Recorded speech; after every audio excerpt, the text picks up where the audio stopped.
Nakagat ka ba ng alagang aso? Hindi pong tahimik lang na naglalakad kayo. Tapos bigla na lang kayong hinabol at dinakma ang binti ninyo. Tara, magkapit mag-usap muna tayo.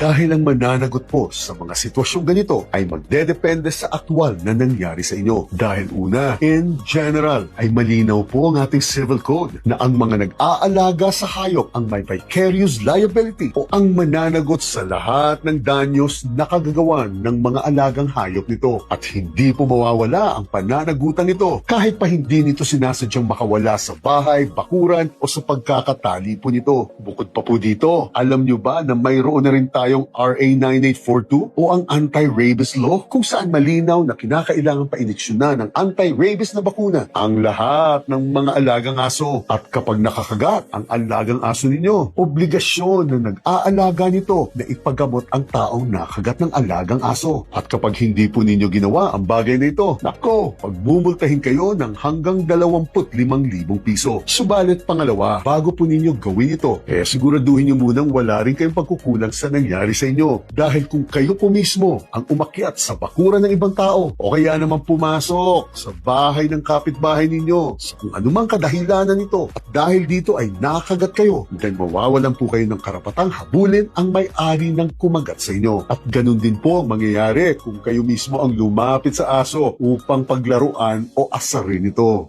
Bukod pa po dito, kung nakawala ang alagang aso dahil sa isang force majeure, halimbawa dahil sa sunog o sa bagyo, then hindi rin po mananagot ang may-ari nito. Kaya ang pangatlo, kung nakagat po kayo, dumulog po kaagad kayo sa pinakamalapit na klinik o ospital upang ipagamot ito. At sagot po dapat ng may-ari ng aso ang gagastusin ninyo. At mag-file po kaagad kayo ng official report sa pinakamalapit na barangay o pulisya sa inyo para dokumentado na po ang nangyari sa inyo. At obligasyon na po ngayon ng may-ari ng nakakagat sa inyo na isurrender po ang alaga nito for observation upang masiguro na walang rabies ito. At tandaan po ninyo na nakasaad na po sa batas ang obligasyong ito. Kaya kung tumanggi ang may-ari na isurrender ang alaga nito, nako, 10,000 multa ang aabuti nito. Ang pag-aalaga po ngayon ng pusa at aso ay hindi na biro-biro. Kaya nga siguraduhin po muna ninyo na kaya nyo ng panindigan ang lahat ng legal na obligasyon na konektado po dito bago po ninyo simulan ito.